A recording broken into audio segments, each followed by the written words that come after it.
As the relentless rain hammered the shattered landscape like 1,000 accusing fingers, Sergeant John Harlan's world narrowed to a single, piercing cry that cut through the thunderous artillery echoes. It was April 1945, deep in the heart of Okinawa, where the Pacific War's brutal endgame unfolded across jagged hills and dense jungles, pitting American forces against a desperate Japanese defense. Harlan, a 28-year-old U.S. Marine from the windswept plains of Kansas, had hardened into a leader through battles that stole pieces of his soul, Guadalcanal's feverish nights, Peleliu's unforgiving coral. But this sound stirred something untouched, a vulnerability he thought long buried.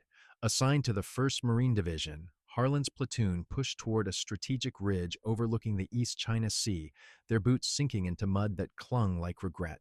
The air was thick with the acrid scent of gunpowder and wet earth, the horizon blurred by smoke from naval barrages. Harlan, with his sharp blue eyes shadowed by fatigue and a rifle slung over his broad shoulders, led a scout team ahead of the main advance.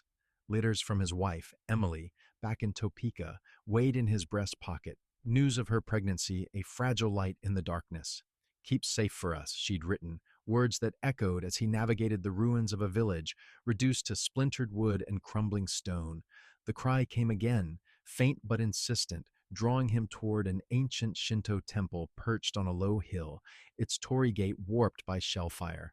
Harlan signaled his men to halt, their faces etched with exhaustion under dripping helmets. "Could be a trap," whispered Corporal Tom Ellis, a lanky 22-year-old Texan whose optimism had dimmed but not died. Harlan nodded, but the sound tugged at him, evoking visions of his unborn child. Against orders to avoid unnecessary risks, he crept forward alone, heart pounding in rhythm with the distant booms.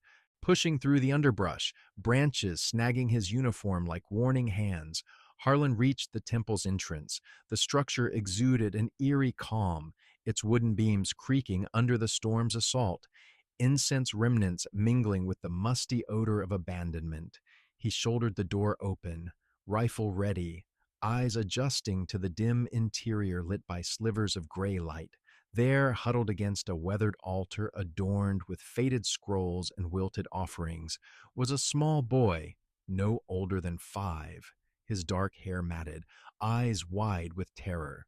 The child clutched a carved wooden horse, his tiny frame shivering in tattered clothes. Harlan's breath caught.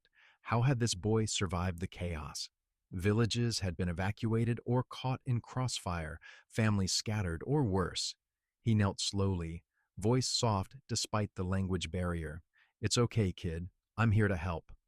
The boy recoiled at first, but something in Harlan's gaze, a father's instinct, held him still.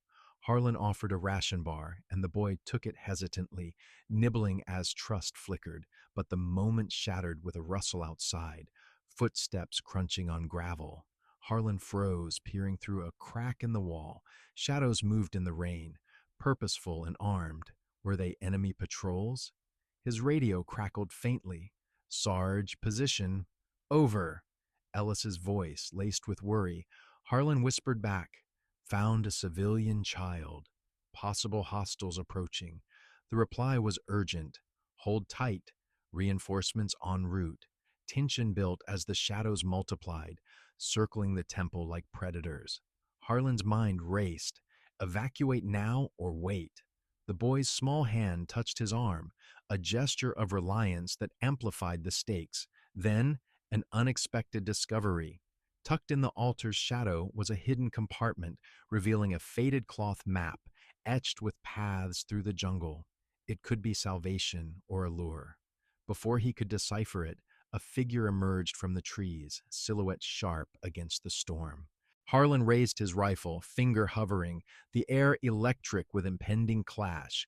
Was this the end of his mercy, or the beginning of a greater peril? The cry's echo lingered, pulling him deeper into the unknown. As lightning flashed, illuminating the intruder's face, Harlan realized it was no enemy, but Corporal Ellis, eyes wide with urgency. "Sarge, we've got company closing fast." The relief was short-lived. Distant shouts confirmed patrols on their trail. Harlan scooped up the boy, map in hand, and dashed out. the squad converging in chaos. But in the scramble, the map slipped into the mud, lost momentarily, a small mishap that hinted at larger disasters. The group fled into the jungle, hearts pounding, the first strong event sealing their fate, a narrow escape that bound them to the child's destiny.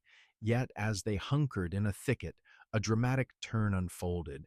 The boy, whom Harlan silently named Taro after a tale from boot camp, pointed tremblingly at the recovered map, his eyes conveying knowledge beyond his years. Harlan unfolded it under flickering torchlight, revealing not just paths, but symbols of hidden caves, potential refuges, or traps. The squad debated fiercely: follow it and risk ambush, or stick to known routes and face certain pursuit. Ellis supported Harlan, but others murmured doubt. The psychological Napuga mounted, Harlan's leadership tested as thunder rolled, masking approaching footsteps. In the tangled depths of the Okinawan jungle, where vines twisted like unspoken doubts, Sergeant John Harlan felt the squad's unity crack like dry earth underfoot as Kowalski's accusatory glare pierced the dim torchlight. The storm had eased to a persistent drizzle by late afternoon in April 1945, but the air remained heavy, laden with the earthy scent of decay and the distant rumble of artillery that served as a constant reminder of the war's unyielding grip. Harlan's decision to trust the mysterious map from the temple and the boy Taro's instinctive guidance had thrust them into uncharted territory, far from the platoon's planned route to the ridge. What began as a simple act of compassion now ballooned into a moral quagmire, pitting survival against humanity in a landscape that seemed to conspire against them. The squad, a ragtag band of Marines forged in the fires of previous campaigns, now teetered on the edge of fracture. Corporal Tom Ellis, ever the optimist with his easy Texan drawl, tried to mediate, his lanky frame leaning against a moss-covered tree as he unfolded the mud-streaked map. Sarge knows what he's doing. This could shave hours off our trek, get us to the ridge before nightfall. But Sergeant Victor Kowalski, a burly veteran from Chicago's tough streets, whose thick beard hid a perpetual scowl, wasn't buying it. At 35, Kowalski had seen too many good men fall to whims of the heart. His cynicism was a shield, honed on Tarawa's bloody sands. We're babysitting now. That kid's a liability, Harlan. And this map could be a damn lure straight into an ambush. His voice, gravelly from years of shouting orders, carried the weight of authority, stirring murmurs among the others. Adding to the mix was Private Miguel Ramirez, the squad's medic, a quiet 24-year-old from the sun-baked fields of California, with steady hands that had mended countless wounds and a faith rooted in his Catholic upbringing. Ramirez knelt beside Taro, offering the boy a sip from his canteen. He's scared, just like us. Leaving him behind, that's not who we are. Ramirez's words hung in the air, amplifying the psychological tension, each man grappling with the ghosts of their own consciences. Harlan, standing at the center, felt the pressure like a vice. The moral dilemma clawed at him: obey orders and abandon Taro to secure the mission, or defy protocol and risk his men's lives for one innocent soul. Visions of Emily and their unborn child flashed, blurring the line between duty and personal redemption. As they pressed deeper into the jungle, the first strong event unfolded, a tense internal conflict that threatened to splinter the group. Kowalski halted abruptly, rifle raised, his eyes scanning the canopy. I ain't following some kid's finger painting. We turn back to the main path now. The challenge was direct, his stance defiant, forcing Harlan to confront the rift. Ellis stepped between them, voice steady but strained. Easy, Vic. We're in this together. But Kowalski's retort cut deep. Together, Harlan's playing father figure while the rest of us play targets. The argument escalated in hushed tones, the jungle's oppressive humidity mirroring the rising heat of tempers. Ramirez sided with Harlan, citing the map's alignment with vague recon reports, but Kowalski rallied Private Lee, a fresh-faced recruit from Ohio, whose wide eyes betrayed his inexperience. The lieutenant will have our hides for this detour, Lee muttered, siding with caution. The psychological Napuga intensified as dusk approached, shadows lengthening like accusations. Harlan's mind raced with doubts. Had his compassion blinded him? Taro, sensing the discord, clung tighter to Harlan's leg, his small wooden horse clutched like a talisman. In a bid to unify, Harlan proposed a vote, but the act only deepened divisions, each man weighing loyalty against fear. Then came the dramatic twist, rustling in the underbrush ahead, not the wind, but deliberate movement. The squad dropped low, hearts pounding in unison despite the fractures. Harlan signaled silence, creeping forward with Ellis. Through the foliage, they spotted a small enemy patrol, four figures moving stealthily, their silhouettes ghostly in the fading light. It was the first direct encounter, a brush with danger that validated Kowalski's warnings, yet underscored the map's potential shortcut as the patrol blocked the standard route. Adrenaline surged as the squad evaded detection, circling wide through thorn-laced brush that tugged at their uniforms like insistent doubts. But the close call ignited a powder keg. Back in cover, Kowalski exploded in a whisper shout. "See? We're exposed because of this wild goose chase," Harlan countered, map in hand, pointing to a marked cave system nearby. "A possible hideout. This gets us past them undetected, trust me." The internal conflict peaked, Kowalski's face reddening as he grabbed his gear. "I'm done. Ramirez, Lee, with me. We'll link up with Reyes." The threat of split loomed, a dramatic pivot that could doom them all. Ramirez hesitated, eyes on Taro while Lee shifted uncomfortably. Harlan's voice, calm but edged with desperation, cut through. "Divide now, and none of us make it. That boy represents why we're fighting. Not just land, but lives." The standoff stretched, building an unbearable sense that catastrophe loomed. Rain resumed, a soft patter that masked their words but not the tension. In a twist of fate, Taro toddled forward, pointing insistently at the map's cave symbol, then mimicking hiding with his hands, a child's intuition that silenced the group. Was it coincidence or something more? Harlan seized the moment, urging unity. Reluctantly, Kowalski relented, but his glare promised reckoning. As they moved toward the caves, whispers of patrols grew louder, the air electric with foreboding. Harlan's resolve hardened, but doubt lingered. What if Kowalski was right, and this path led to ruin? The jungle seemed to close in, harboring secrets that could unravel them before the enemy ever did. Yet, as they neared the cave entrance, hidden behind a curtain of vines, another power-told turn emerged. A faint light flickered within, not natural but man-made. Harlan froze, signaling halt. Was it a sanctuary or a trap? The squad's fractured loyalties hung by a thread, the psychological strain at breaking point. Kowalski's hand tightened on his rifle, ready to bolt, while Taro's eyes widened in recognition. The sense built inexorably.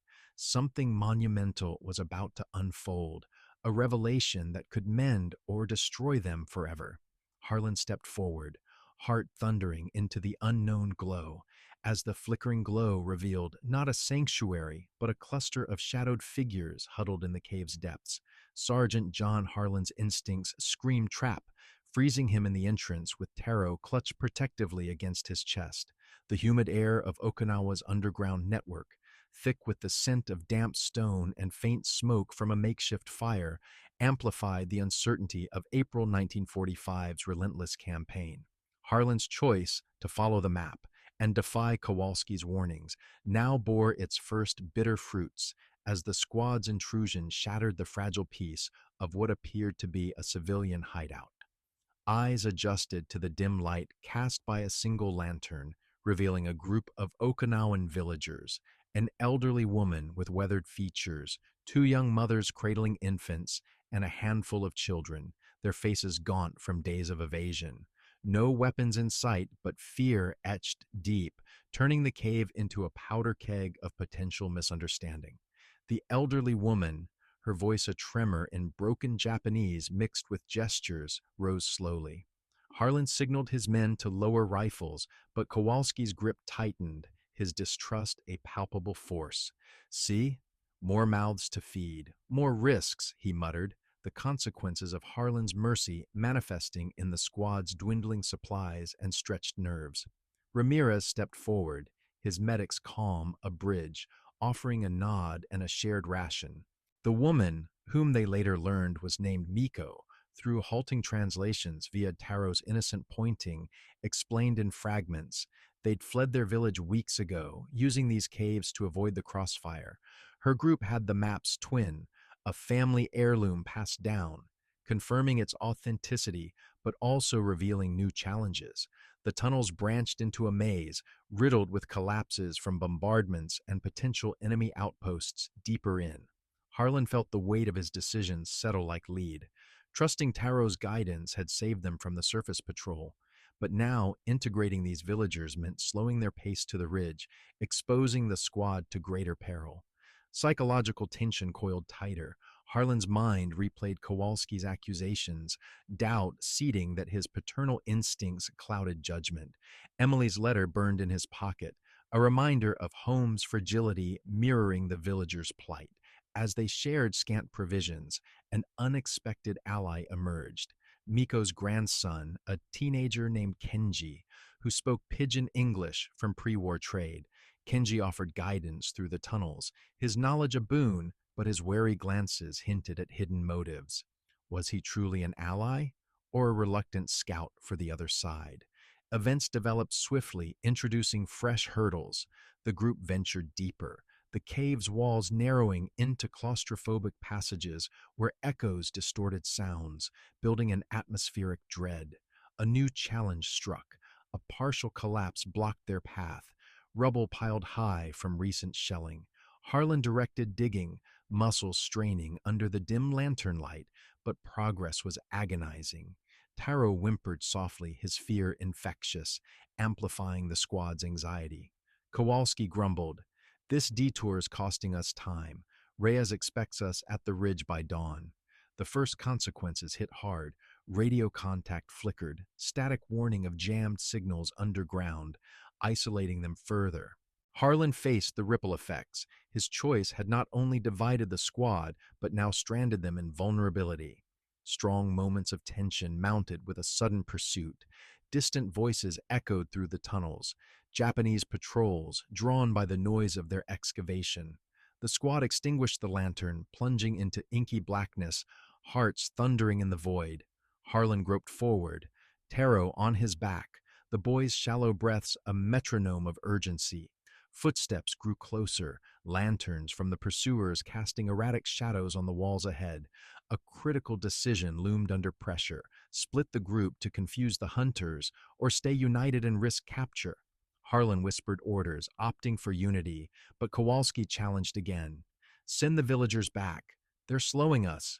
The argument, hushed yet fierce, echoed dangerously, nearly alerting the enemy. Ramirez mediated, but the strain showed.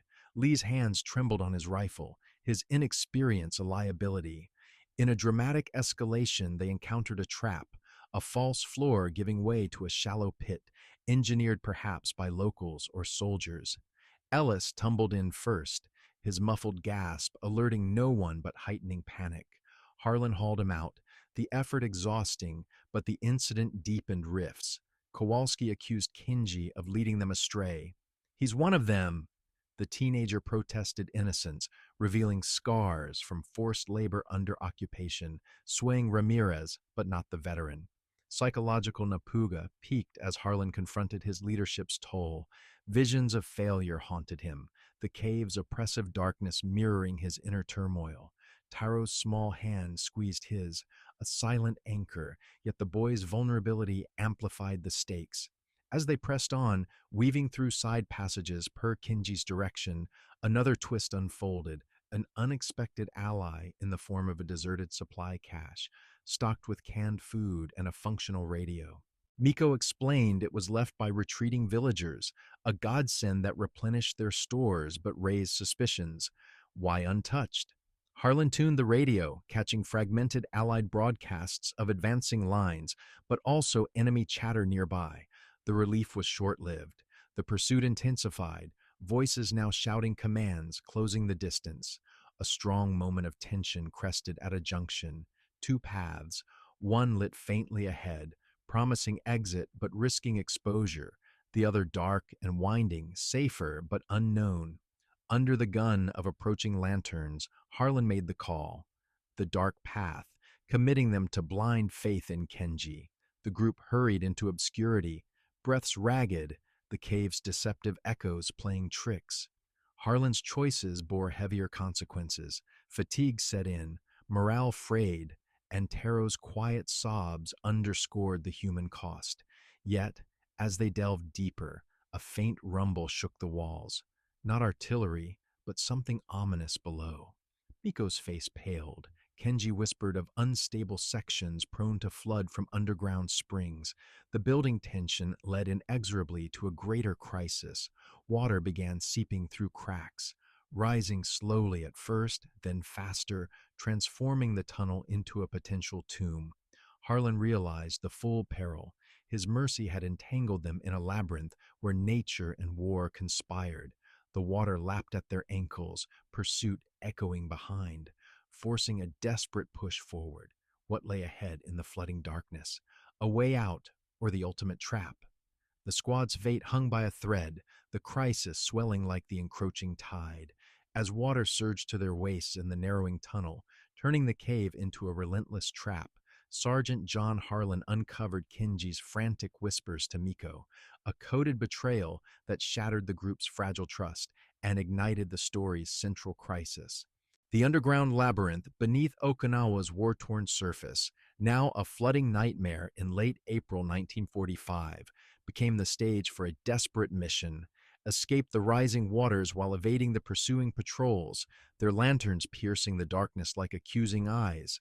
Harlan's choices had led them here. Mercy for Taro entangling the squad with villagers, and now the consequences erupted in a whirlwind of suspicion and peril, forcing a hard decision that could doom them all. The betrayal unfolded in waves, each more devastating than the last.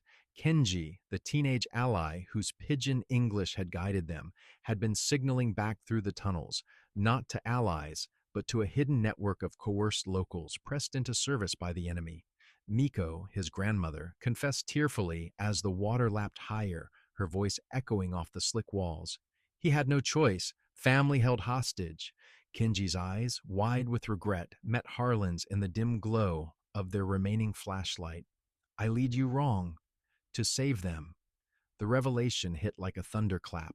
The safe path he'd chosen was a deliberate detour into this flooding section, designed to slow them until patrols could close in. Kowalski's fury boiled over, his Chicago grit turning to rage. I knew it. Damn kids sold us out. He lunged forward, but Harlan restrained him, the squad's unity fracturing under the dual threats of water and distrust. Harlan's mind reeled, the psychological tension reaching feverish heights. This was the main event, a mission turned betrayal, where survival hinged on navigating not just the physical maze, but the moral one. The hard choice loomed: abandon Kenji and the villagers to expedite escape, lightening their load and silencing the risk of further sabotage, or forgive and integrate, upholding the humanity that drove him to save Taro in the first place. Visions assaulted him: Emily's face, Taro's innocent grip, the ghosts of fallen comrades judging his softness. We can't leave them, Ramirez urged, his medic's compassion clashing with Kowalski's pragmatism. But if we don't, Ellis trailed off, the unspoken horror of drowning or capture hanging heavy. The water rose to chests now, cold and insistent, forcing movement as patrols' shouts reverberated closer, their Japanese commands a ominous chorus. Intense events cascaded, building the crisis to emotional peaks. A dramatic clash altered the course. As they waded through a submerged chamber, the ceiling groaned, and a section collapsed in a rush of debris and water, separating the group. Harlan, with Taro strapped to his back, dove instinctively, pulling Miko from the torrent just as she slipped under. The rescue was heart-pounding, his arms burning, lungs aching in the murky depths. But it saved her, forging a momentary bond amid chaos. Thank you, she gasped, her gratitude piercing Harlan's doubt. Yet the separation stranded Kowalski and Lee on the far side, their flashlight beams flickering desperately through the haze. "Sarge, over here," Kowalski called, but the gap widened with the flow. Harlan's decision intensified. Risk the squad to reunite or press on with the others, potentially sacrificing two men. The tension soared, atmospheric dread enveloping them, the cave's echoes distorting cries into wails, the water's chill seeping into bones like despair. Emotional peaks crested in Harlan's internal storm, flashbacks to the temple's cry, now mirrored in Taro's muffled sobs against his neck.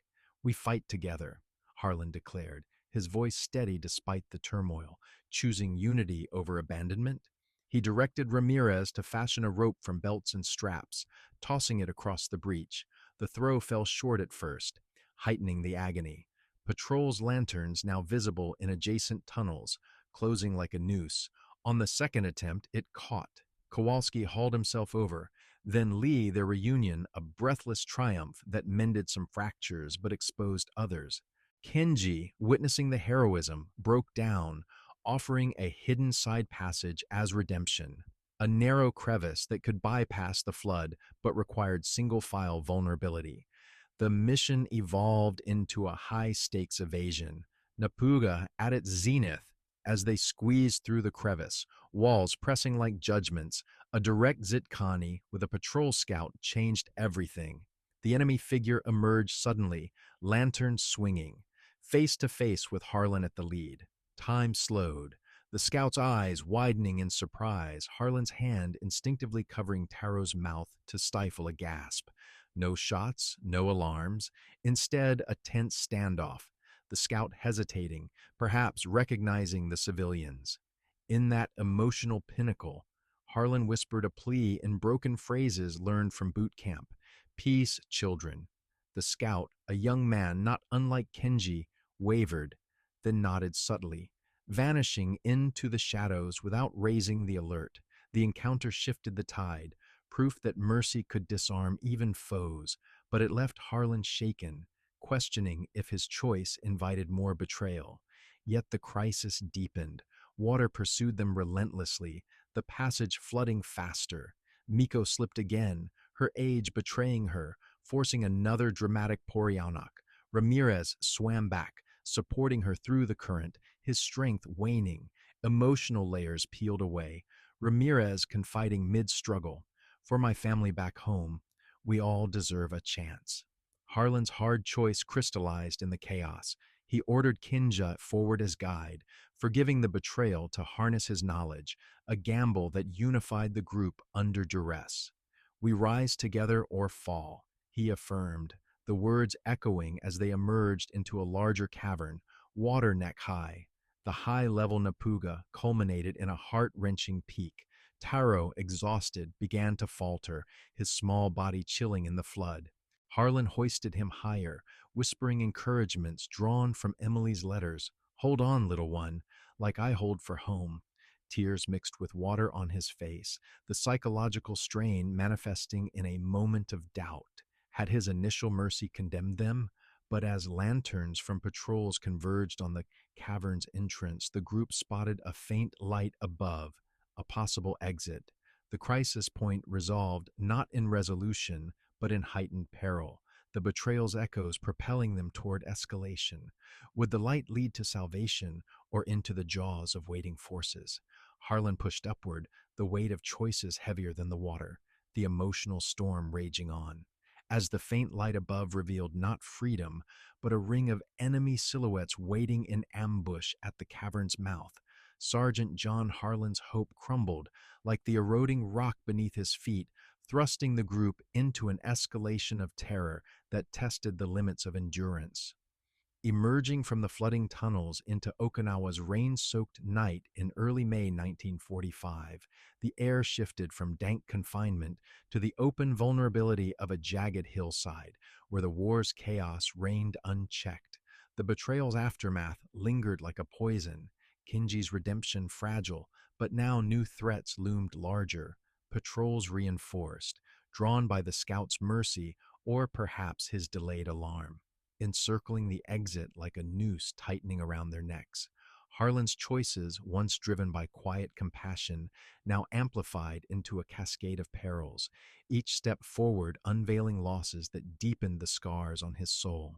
The conflict intensified with ruthless speed, new discoveries peeling back layers of deception.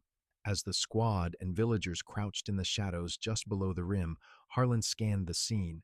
A dozen figures, rifles glinting under moonlight, breaking through clouds, their positions strategic along the ridge path. But a chilling revelation struck. Miko whispered urgently, her voice trembling. "That's my son, leading them." Her confession unveiled a familial web of coercion. Her son, conscripted and broken, had turned informant, explaining Kenji's forced betrayal. This opening shattered illusions. The enemy wasn't faceless, but intertwined with their allies, blurring lines between foe and family. Harlan's psychological pressure deepened, a vice of guilt squeezing his chest. Had his insistence on mercy invited this intimate horror? Visions plagued him. Emily's face morphing into Miko's despair, Taro's eyes accusing him of hubris. "What have I done?" He murmured inwardly, the weight of leadership morphing into isolation, his mind a battlefield of self-doubt where every decision echoed failure. Strong events erupted, holding the narrative in breathless suspense. An unexpected betrayal twisted the knife. Lee, the young recruit, overwhelmed by fear, panicked and bolted toward the patrols, his inexperience turning to desperation. "I can't do this anymore," he hissed, slipping from cover before anyone could react. The act was a gut punch. Lee, whom Harlan had mentored like a brother, now a potential turncoat, his flight alerting the enemy with rustling branches. Shouts rang out, lanterns swinging toward their position, transforming evasion into imminent clash. Harlan's heart raced, the psychological toll peaking in a flash of betrayal's sting. Trust, already frayed, now lay in tatters. Kowalski cursed under his breath, "Kids doomed us," while Ramirez's face paled, his faith tested. Harlan faced an instant, harrowing choice: pursue Lee and risk exposure, or let him go, sacrificing one to save the many. The escalation built with a heroic act that gripped the soul. Harlan, steeling against the inner storm, chose pursuit, not out of vengeance, but redemption. "Cover me," he ordered, handing Taro to Ramirez, dashing low through the underbrush, thorns tearing at his uniform like claws of regret. Harlan reached Lee just as patrols converged. The recruit, cornered against a boulder, wept silently, rifle discarded. "Sarge, I'm sorry." The fear, it broke me. In that emotional nadir, Harlan's pressure crested, memories of his own early doubts flooded back, empathy clashing with duty. With patrols mere yards away, Harlan hauled Lee up, whispering fiercely, "We break together, or not at all." The heroic retrieval was tense, bullets of warning zipping overhead as the squad provided diversionary noise from below. Harlan dragged Lee back, muscles screaming, the act not just physical salvation, but a defiant stand against despair, keeping the viewer on edge as shadows closed in. New threats compounded the peril, losses mounting in subtle, heart-wrenching ways. As they regrouped in a shallow gully, a sudden artillery barrage from distant Allied ships, misinformed coordinates perhaps, rained echoes nearby, shaking the earth and forcing them to scatter momentarily. In the chaos, one of the villager mothers lost her grip on her infant's bundle, the child slipping into a mud-churned ravine. Ramirez dove after, emerging muddied but triumphant, the baby's cries piercing the night like a siren. Yet the loss was emotional. The near miss cracked Miko further, her sobs revealing the toll of endless flight. Harlan absorbed it all, his psyche fracturing under the barrage, not just external dangers, but the internal erosion of hope. Doubts amplified. Was saving Taro worth this chain of suffering? Taro himself, sensing the turmoil, buried his face in Harlan's chest. His wooden horse dropped and lost in the mud, a small but symbolic forfeiture that mirrored larger sacrifices. The psychological pressure on Harlan deepened to abyss-like depths, each revelation and threat layering guilt like sediment. Alone in a brief lull, he clutched Emily's letter, sodden now from the flood. words blurring into illegible smudges, a metaphor for his fading clarity. Hallucinations flickered, phantom patrols morphing into accusing figures of lost comrades whispering, "Your heart dooms them."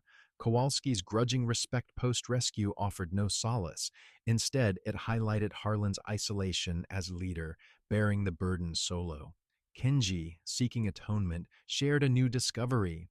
A hidden radio in his pack, scavenged from the cache, capable of signaling Reyes, but using it risked pinpointing their location to both sides, a double-edged sword that heightened the stakes. Strong events continued to propel the suspense. With patrols regrouping above, the group attempted a flanking maneuver through dense foliage, only for a new threat to emerge. A sudden storm resurgence, lightning illuminating their positions like spotlights.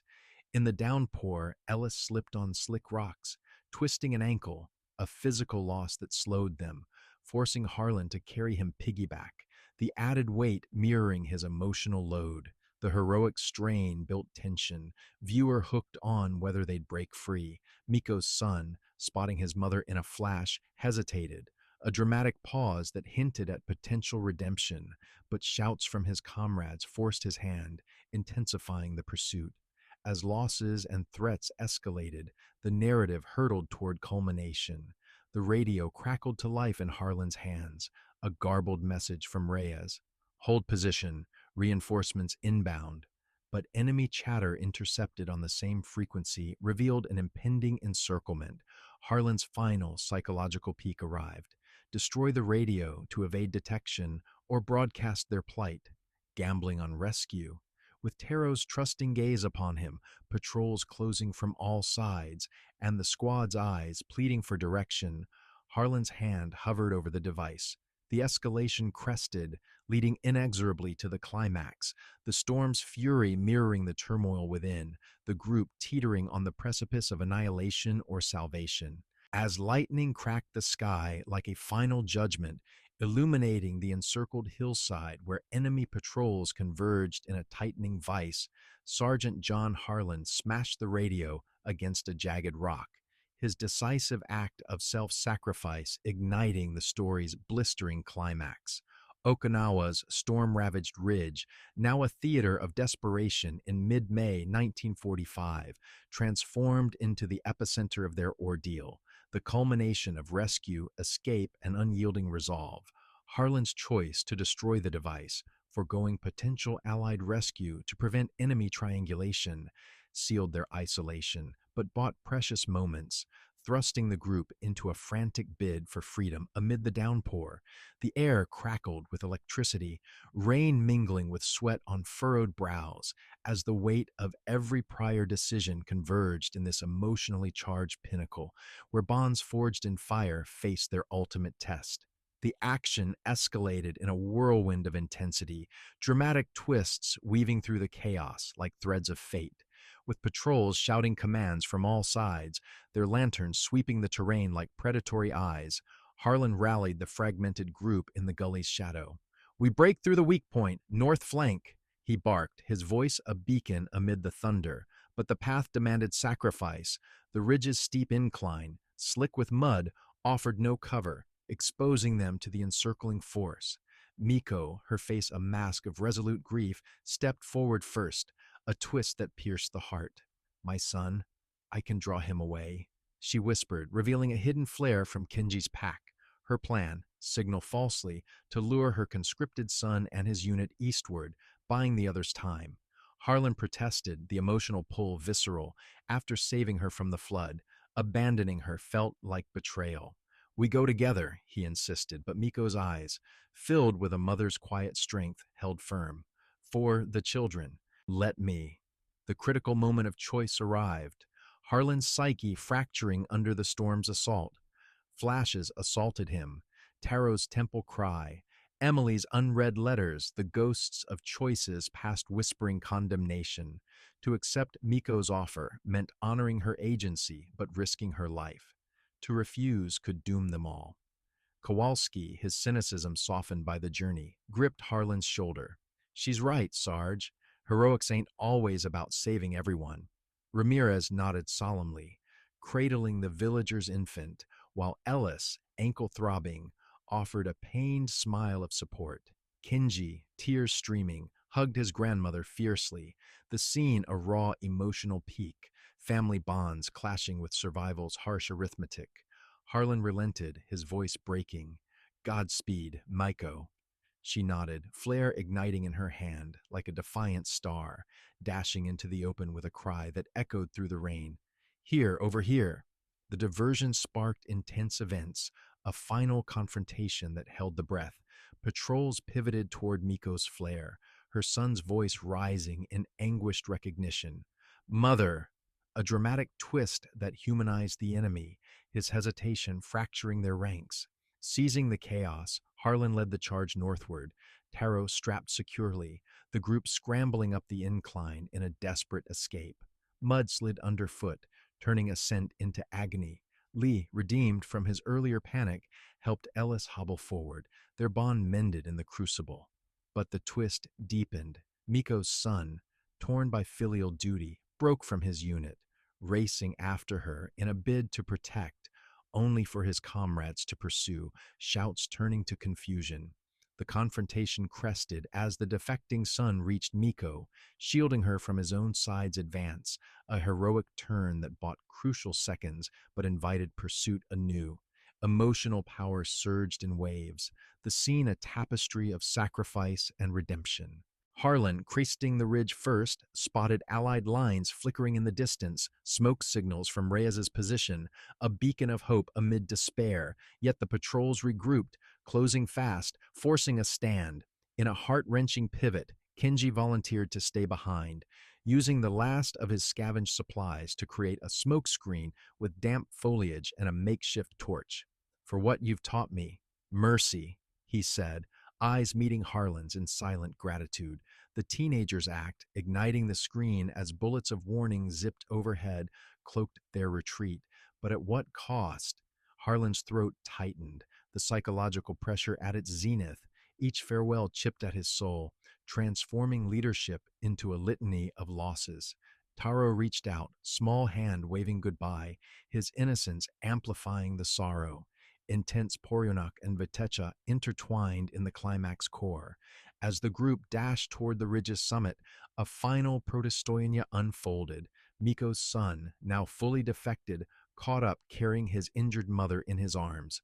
"Join us," Harlan urged, extending a hand amid the storm. But the pursuing patrols, loyal to their cause, opened a barrage of shadows and noise, forcing a split-second evasion. Harlan dove, shielding Taro as the ground trembled, not from shells, but a mudslide triggered by the rain, sweeping away part of the enemy line in a natural twist of fate. The slide separated Miko and her son momentarily, their cries piercing the night. In a heroic surge, Ramirez backtracked, pulling them from the brink, his medic's vow unbroken. The reunion was fleeting triumph, but the cost loomed. Miko's flare had drawn reinforcements, their distant hum growing louder. Dramatic priority kept the tension unrelenting. Just as safety beckoned, Ellis's ankle gave out fully, collapsing him into the mud. "Leave me, Sarge," he gasped, but Harlan refused, hoisting his comrade over his shoulder in a back-breaking carry, the physical strain mirroring his emotional load. Kowalski covered their rear, his gruff encouragement a rare vulnerability. "You soft-hearted fool, but damn if it ain't inspiring." The group crested the ridge, Allied flares now guiding them. But a final choice loomed. Harlan spotted a narrow ledge bypass, risky but direct, or a longer loop that might evade pursuit. Opting for the ledge, he led the way, wind whipping like accusations, Taro's whispers of fear fueling his resolve. The climax emotional potency peaked in Harlan's internal reckoning.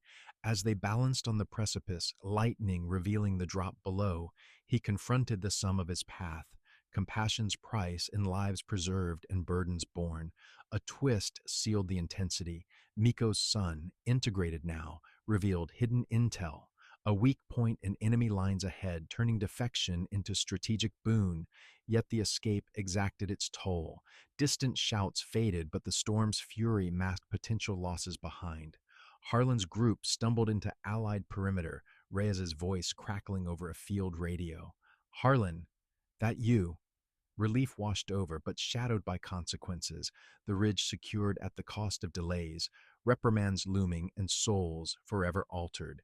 The climax resolved in breathless arrival, leading to the falling actions reflections, the ridge's reckoning, a testament to humanity's fragile victory amid war's storm. As the first tentative rays of dawn pierced the dissipating storm clouds, casting a pale glow over the secured ridge where Allied forces swarmed like guardians awakened, Sergeant John Harlan slumped against a makeshift barricade, the immediate aftermath of their harrowing escape, washing over him in waves of exhaustion and hollow victory. Okinawa's rugged heights, still echoing with the fading rumbles of distant artillery in mid-May 1945, bore witness to the climax toll. The group's frantic dash into friendly lines had succeeded, but at a price etched in weary faces and unspoken losses. Harlan's body ached from the climb, his uniform torn and sodden, muscles screaming from carrying Ellis and Taro through the mudslide's chaos. Yet the physical strain paled against the emotional wreckage. Miko's flare-lit sacrifice replayed in his mind, her son's defection a bittersweet twist that saved them but left families fractured. Reyes's men had pulled them in, medics swarming, but the reunion felt like a fragile illusion, the ridge's conquest overshadowed by the human cost. Immediate consequences unfolded in a blur of activity, the squad's arrival triggering a chain of assessments and debriefs that highlighted the deviation's repercussions. Lieutenant Reyes, his face lined with fatigue under a helmet streaked with grime, met Harlan with a mix of relief and stern scrutiny. You made it, barely. But that detour, commands breathing down my neck for the delay. Harlan nodded mutely, handing Taro to a waiting corpsman, the boy's small frame limp from exhaustion but alive, his eyes fluttering open with a trusting gaze that pierced Harlan's core. The villagers, Miko, carried in by her son, both miraculously spared in the confusion, were ushered to an aid tent, their integration a logistical headache amid the war's bureaucracy. Kenji hovered nearby, his redemption in the smoke screen earning wary nods from the squad, but the betrayal's shadow lingered, fostering a tense silence. Harlan coped with the physical consequences first, submitting to Ramirez's ministrations in a field hospital tent, the medic's hands steady despite his own weariness. Sprained wrist, bruises, nothing broken, Sarge, but you pushed too hard. As bandages wrapped his injuries, Harlan's mind wandered to the emotional fallout. A deeper wound. Flashbacks assaulted him. The ledge's peril. Ellis's cry of pain. Miko's farewell. Guilt gnawed. Had his mercy prolonged the suffering? Emily's letter, miraculously intact in his pocket, offered a lifeline. He traced her words in the dim light, drawing strength from home's distant warmth. You're a father now in ways you didn't expect, Ramirez said softly, sensing the turmoil. Harlan managed a weak smile, but inside, doubt festered, his leadership's burden manifesting in restless tremors. To sustain interest, new events introduced recovery laced with challenges, weaving tension into the respite. As the squad regrouped around a flickering campfire, embers dancing like restless spirits, Kowalski broke the silence with gruff affection. You pulled us through, Harlan. Soft spot and all. The veteran's admission mended some rifts, but a fresh challenge emerged. Intelligence reports crackled over the radio, revealing enemy counterforces massing nearby, drawn by the night's disturbances. We hold the ridge, but they're probing, Reyes warned, assigning Harlan's depleted team to reinforce a flank. The order stirred unease, physical recovery incomplete. The men hobbled forward. Ellis, on crutches, improvised from branches, his injury a constant reminder of the escape's toll. Harlan led the way. Taro temporarily entrusted to medics, the boy's absence a void that amplified his paternal ache. Emotional coping deepened amid these trials, Harlan confronting his psyche's fractures in quiet moments. During a brief lull at the flank position, overlooking the sea where naval silhouettes loomed like silent sentinels, he confided in Ellis. I keep seeing Miko's flare, wondering if I could have done more. Ellis, wincing as he adjusted his leg, offered perspective. You saved us all, Sarge. That's the win. The exchange was a balm, but a dramatic event heightened the interest. A sudden probe from enemy scouts, shadows darting in the underbrush, forcing a defensive scramble. Harlan directed fire discipline.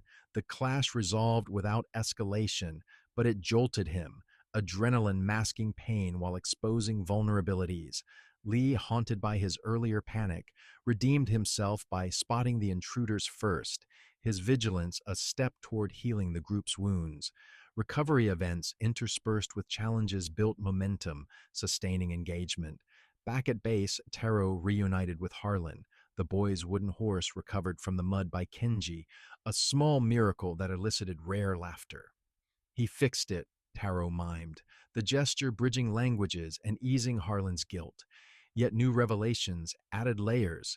Miko's son, now under guard as a defector, shared critical intel on enemy positions, his information validating Harlan's choices but inviting scrutiny from command. This could turn the tide, Reyes conceded, but the debrief unearthed Harlan's unauthorized actions, hinting at potential reprimand. The psychological pressure simmered. Harlan's nights, plagued by dreams of the temple, the flood, the ridge, each a metaphor for submerged regrets. He wrote a hurried letter to Emily, pouring out the turmoil. I've seen the cost of kindness, but in the quiet expanse of a Kansas wheat field, where golden stalks swayed under a vast sky unbroken by ridges or ruins, former Sergeant John Harlan paused his tractor one autumn afternoon in 1955, the long shadow of Okinawa stretching across his life like an indelible mark. A decade had passed since the war's thunderous close, the Battle of Okinawa fading into history books and hushed veterans' tales. But for Harlan, the aftermath lingered in every dawn's silence and every child's laugh. Now 38, with lines etched deeper around his blue eyes and a slight limp from untreated injuries, he had returned to the farm in Topeka, trading his Marine uniform for overalls stained with earth. Emily, his steadfast wife, had welcomed him home with their son Jack, born during those final months of conflict, and together they built a life from the ashes, adding 2 daughters to their family. Yet the consequences of his choices on that storm-lashed island rippled outward, shaping a man forever altered by the weight of compassion amid chaos. The long-term effects manifested subtly at first, weaving through Harlan's days like threads in a tapestry of resilience and regret. Physically, the rigors of the escape had left him with chronic aches, a wrist that stiffened in cold weather, a back that protested long hours in the fields, reminders of carrying Ellis and Taro through mud and peril. Doctors in the Veterans Hospital had prescribed rest, but Harlan pushed on, channeling the same determination that had secured the ridge. Emotionally, the scars ran deeper. Nights often found him awake, staring at the ceiling as flashbacks replayed. The temple's cry, Miko's flare igniting the night, Kenji's smokescreen fading into storm. Post-war counseling, sparse in those early years, helped little. Instead, Harlan found solace in letters exchanged with his squad, their bonds enduring across states. Ellis, now a teacher in Texas with a family of his own, wrote of his mended ankle and the lessons of loyalty he imparted to students. You showed us heart matters, Sarge, one missive read, easing Harlan's guilt over the delays and risks. Professionally, the consequences bore a mixed harvest. Harlan's deviation from orders during the mission had led to a formal reprimand upon debrief, stalling promotions and hastening his discharge at war's end. Back home, he forwent a military pension security for the farm's uncertainties, but the experience honed his leadership. Neighbors sought his counsel during community crises, like the 1951 flood that tested Topeka's resolve. He organized relief efforts with the precision of a platoon advance, saving homes and earning quiet respect. Yet doubt shadowed these triumphs. In moments of solitude, Harlan questioned if his mercy had truly mattered, or if it was a fleeting spark in war's vast darkness. Taro's fate became a beacon amid the uncertainty. The boy, evacuated through Allied channels and eventually adopted by a stateside family with Okinawan ties, thrived in California. Letters from Taro, now a teenager named Thomas, arrived sporadically, filled with gratitude. "You gave me a future, Uncle John." These words mended Harlan's frayed spirit, affirming that one act could echo eternally. The villagers' legacies intertwined with Harlan's path, amplifying the profound impact. Miko, surviving her wounds, had reunited with her son in post-war Okinawa, their family rebuilding amid the island's reconstruction. Kenji, leveraging his interpreter skills, aided U.S. occupation forces before pursuing education in Japan. His letters to Harlan speaking of peace-building efforts. "Your trust changed me," he wrote, a testament to redemption's power. These connections fostered a global web. Harlan sponsored aid packages to Okinawa, turning personal aftermath into communal healing. Yet losses lingered. Ramirez, the steadfast medic, had succumbed to complications from the camp fever years later, his death a quiet blow that Harlan mourned annually with a solitary toast. Kowalski, ever the cynic, softened, visited once, sharing war stories over whiskey, their laughter masking shared sorrows. "We paid the price, but damn if it wasn't worth it," he'd gruffly admit, helping Harlan reconcile the costs. As years unfolded, Harlan's family became the anchor against the tide of memories. Jack, growing into a thoughtful young man, often asked about the war, prompting Harlan to share edited tales of heroism. The Temple Boy, the Ridge's Storm, instilling lessons of empathy. "War takes, but kindness gives back," he'd say, his voice steady despite the emotion welling. Emily, sensing his inner storms, encouraged community involvement. Harlan joined veterans groups, advocating for mental health support long before it gained traction. The psychological pressure evolved from acute pain to a managed undercurrent. Therapy in later years, unveiling layers of survivor's guilt. "You carried more than men that night," a counselor noted, helping Harlan embrace the humanity that defined him. His daughter's births brought joy untainted by shadows, their innocence a mirror to Taro's, reinforcing life's fragility and worth. Deeper reflections emerged in Harlan's twilight years, the ending of his journey profound and insightful. By the 1970s, retired from farming, he penned a memoir, not for publication, but for his grandchildren, chronicling the temple's call and the chain of choices that followed. "In war's forge, we choose, steel our hearts or let them break open," he wrote, distilling the moral that compassion, though costly, preserves the soul. Visits from Taro, now an engineer with a family, bridged continents, their reunions emotional tapestries of gratitude and growth. Harlan's life, marked by quiet valor, illuminated a truth.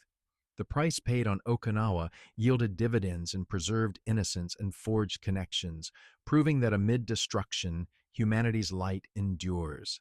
As he watched sunsets over the plains, peace settled, not erasure of scars, but harmony with them, a deep insight into resilience's quiet power. In his final days, surrounded by loved ones, Harlan's legacy crystallized, a man who risked all for one, inspiring ripples of kindness in a world still healing. The war had taken much, but given purpose, a moral etched in every choice thereafter. Inspired by true accounts from the Battle of Okinawa in 1945, where U.S. Marines documented acts of compassion toward civilian children in letters and reports, highlighting the human side of the conflict.